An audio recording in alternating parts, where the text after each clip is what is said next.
Mi compañero de cuarto, Sebastián, y yo vivíamos en una pequeña casa de campo que no tenía cortinas en ninguna de las ventanas. Solo llevábamos un mes viviendo juntos y nunca habíamos tenido una experiencia como la que estoy a punto de contar. Era tarde en la noche cuando Sebastián y yo regresamos del trabajo, ambos cansados y con muchas ganas de ducharnos antes de acostarnos. Decidí ir primero, ya que sabía que él querría darse una ducha justo antes de dormir. Me acerqué al baño y traté de abrir la puerta, pero estaba cerrada con llave. Nuestro baño solo se podía cerrar desde adentro.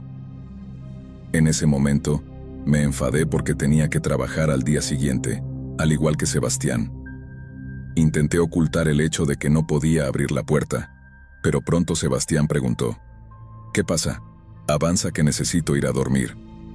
Le expliqué rápidamente la situación y recordó que teníamos una ventana que podríamos intentar alcanzar desde afuera. Una vez afuera, se subió a mis hombros para intentar abrir la ventana, pero fue en vano. Le hice que se bajara y estaba a punto de intentarlo yo mismo cuando de repente escuché a los caballos de los vecinos volviéndose locos, relinchando y haciendo mucho ruido mientras saltaban por el aire. Miré hacia allá y vi un destello de luz de luna reflejándose en un par de gafas. De pie al otro lado de la cerca, había un hombre calvo y alto, aparentemente en sus 40 años. Le grité a Sebastián que corriera y salté de sus hombros, prácticamente atropellándonos para entrar y cerrar la puerta tras nosotros. Apagamos todas las luces y nos escondimos en nuestras habitaciones mientras el hombre gritaba afuera. ¿Por qué están tan asustados, chicos? Lo siguiente que supimos fue que el tipo golpeaba su cuerpo contra la puerta repetidamente.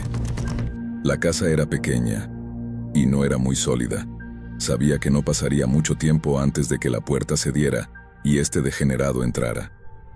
Nos arrastramos hasta la cocina, escondiéndonos entre las sombras, y cada uno agarró un cuchillo de cocina, preparándonos para lo peor. Permanecimos inmóviles durante unos 20 minutos, sin atrevernos a movernos. Cuando finalmente nos levantamos, miramos afuera, tratando de encontrar alguna señal del hombre, pero al no encontrar nada, nos dimos por vencidos y nos fuimos a dormir. Sin embargo, esa noche no dormimos mucho. A la mañana siguiente, contactamos al propietario y le contamos lo sucedido mientras él cambiaba la cerradura de la puerta del baño.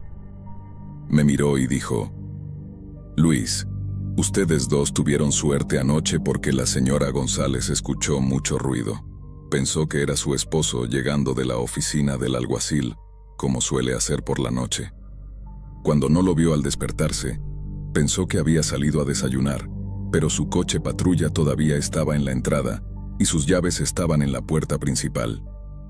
Básicamente, quien sea que fuera, hizo algo al esposo de la señora González, y ahora este hombre calvo y alto está prófugo. No puedo evitar pensar que podríamos haber sido sus próximas víctimas.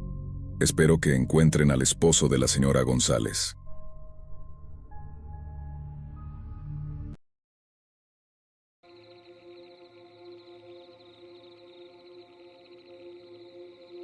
Este encuentro perturbador tuvo lugar durante el fin de semana de Pascua en la pintoresca granja de mi abuela, ubicada en medio de los apacibles Ozarks de Missouri. La propiedad, rodeada por extensos campos de cultivo y bosques frondosos, emanaba una serenidad que contrastaba con la inquietante historia que estaba a punto de desplegarse. Mi padre, anhelando pasar las festividades con su madre en ese entorno rural, nos llevó a mí y a otros miembros de la familia. La cabaña de mi abuela se alzaba modestamente entre la naturaleza, con el bosque circundante proporcionando una sensación de aislamiento y, a veces, de misterio. En cada visita, mi abuela solía compartir relatos sobre los extraños sonidos que resonaban en la quietud de la noche, provenientes del denso bosque que se extendía como un manto oscuro alrededor de su hogar. Llegamos en una tarde tranquila del sábado, y tras compartir algunas bebidas para celebrar la ocasión, nos retiramos a nuestras habitaciones para descansar antes de la tradicional búsqueda de huevos de Pascua al día siguiente. La noche tomó un giro inesperado cuando, alrededor de la 1 de la madrugada, Me desperté con la necesidad de usar el baño. Descendí las escaleras en la penumbra y después de cumplir con mi cometido, me dirigí de vuelta a mi habitación. Fue entonces cuando la normalidad se desvaneció en una secuencia de eventos inexplicables. Una voz que se asemejaba a la de mi padre me llamó desde el exterior. Confundido, me dirigí hacia la puerta principal, solo para detenerme abruptamente al percatarme de que mi padre estaba en el sofá, rodeado de botellas vacías, completamente dormido. Sin embargo, la voz persistía, distorsionada de una manera que sugería manipulación y artificialidad, emanando desde la oscuridad afuera. Intrigado y a la vez perturbado, me acerqué lentamente a la puerta, pero mi instinto de autopreservación me hizo detenerme. Opté por asomarme por la ventana en busca de respuestas. La escena reveló únicamente una oscuridad impenetrable, excepto por la tenue silueta de una figura cerca de la puerta. Inicialmente, pensé que era un hombre, pero la visión de cuernos emergiendo de su cabeza desafiaba cualquier explicación racional. La experiencia tomó un giro aún más surrealista cuando la figura, que parecía estar mirándome, experimentó una metamorfosis. Una voz diferente, no humana y cargada de una inquietante presencia, instó a que le permitiera la entrada. En ese momento, la lógica cedió paso al miedo y corrí por la casa asegurándome de que cada puerta y ventana estuviera bien cerrada. Me refugié en mi habitación, envuelto en una manta, temblando hasta que los primeros rayos del amanecer disiparon la oscuridad. Aunque la Pascua llegó y se fue, la sensación de ser observado persistió durante todo el tiempo que permanecimos en la granja. Al abandonar la casa de mi abuela, mi mirada se encontró con algo en la línea de árboles. Una figura imponente, de 7 pies de altura y cubierta de un desorden de pelo negro, destacaba contra el fondo oscuro. Su estructura, aunque reminiscente de un hombre, revelaba una cabeza con cuernos que desafiaba cualquier explicación lógica. Aunque no compartí este encuentro con mi familia, la preocupación persiste. Me pregunto si esa criatura ha estado acechando a mi abuela todo este tiempo, siendo posiblemente la causa de los extraños ruidos que ella intentaba advertirnos. La granja, una vez símbolo de paz y tradición familiar, quedó marcada por esta experiencia inexplicable que sigue sembrando inquietud en mi mente.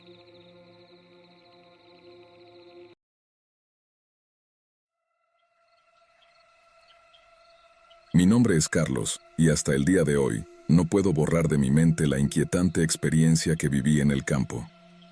A pesar de mis esfuerzos por hacer entender a mis padres el peligro que siento, parecen incapaces de comprender la gravedad de la situación. Pero yo sé lo que vi aquella noche, y aún me aterra la idea de que mis padres se encuentren con la misma amenaza. Desde que era pequeño, siempre he sentido un profundo temor al campo durante la noche. Una sensación fría y oscura se apoderaba de mí, haciéndome sentir observado por algo inquietante y desconocido. Nuestra familia ha dedicado generaciones al cultivo y a la crianza de animales en nuestro extenso campo. Cuidamos nuestras tierras con esmero, asegurándonos de que los cultivos prosperen y de que los animales estén en perfectas condiciones. Sin embargo, un suceso inexplicable trastocó nuestra rutina. Comenzamos a notar que los cultivos desaparecían misteriosamente durante la noche, como si fueran devorados por la oscuridad. Al principio, pensamos que se trataba de animales hambrientos, pero pronto nos dimos cuenta de que era algo más siniestro. El pánico se apoderó de nosotros y decidimos contactar a las autoridades locales. Sin embargo, incluso ellos quedaron perplejos ante lo ocurrido. En un lugar tan apartado, el robo de cultivos era impensable. A pesar de nuestras preocupaciones, las desapariciones cesaron temporalmente tras implementar medidas de seguridad adicionales. Cuando tenía 14 años, decidí enfrentar mi miedo y hacer un rondín nocturno por mi cuenta. Quería demostrar mi valentía y proteger a mi familia. Sin embargo, a medida que me adentraba en la oscuridad, una sensación de opresión se apoderaba de mí. La noche era silenciosa, salpicada por el crujir de los cultivos y el susurro del viento. De repente vislumbré una figura a lo lejos.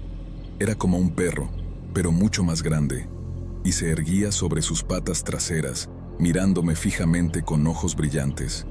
Mi corazón latía con fuerza en mi pecho, y el miedo me paralizó. Traté de iluminar la figura con mi linterna, pero en un instante, la criatura volvió a sus 4 patas y desapareció entre las sombras. Grité pidiendo ayuda y corrí de regreso a casa. Mis padres, vigilando a través de las cámaras de seguridad, acudieron rápidamente a mi rescate, pero su incredulidad fue evidente. A pesar de mis esfuerzos por explicar lo que había sucedido, no lograron comprender la magnitud del terror que sentí. Después de ese incidente, las desapariciones cesaron en el campo y la vida volvió a la normalidad. Me preparé para dejar el hogar y asistir a la universidad, pero antes de mi partida, decidí realizar un último rondín nocturno. Mientras caminaba por el campo en la oscuridad, la luna iluminaba débilmente el terreno y el viento susurraba entre los cultivos. De repente, la figura reapareció. La criatura, similar a un perro pero de enormes dimensiones, se alzó sobre sus patas traseras, emitiendo un aullido gutural que heló mi sangre. Mi cuerpo se llenó de pánico y, al intentar iluminarla, la criatura desapareció nuevamente en la oscuridad, dejando solo un eco de su presencia en la noche. Corrí de vuelta a casa, temiendo por la seguridad de mis padres. Al revisar las cámaras de seguridad, no encontré rastro de lo sucedido. A pesar de mis intentos por explicarles, mis padres no lograron comprender la gravedad de la situación. Mientras me dirigía a la universidad, el temor por la seguridad de mis padres persistía en mi mente. Temía que se encontraran con la misma criatura en las noches del campo y que su seguridad estuviera en peligro durante sus rondines nocturnos. El recuerdo de aquella criatura, erguida y amenazante en la oscuridad, me atormentaría durante mucho tiempo.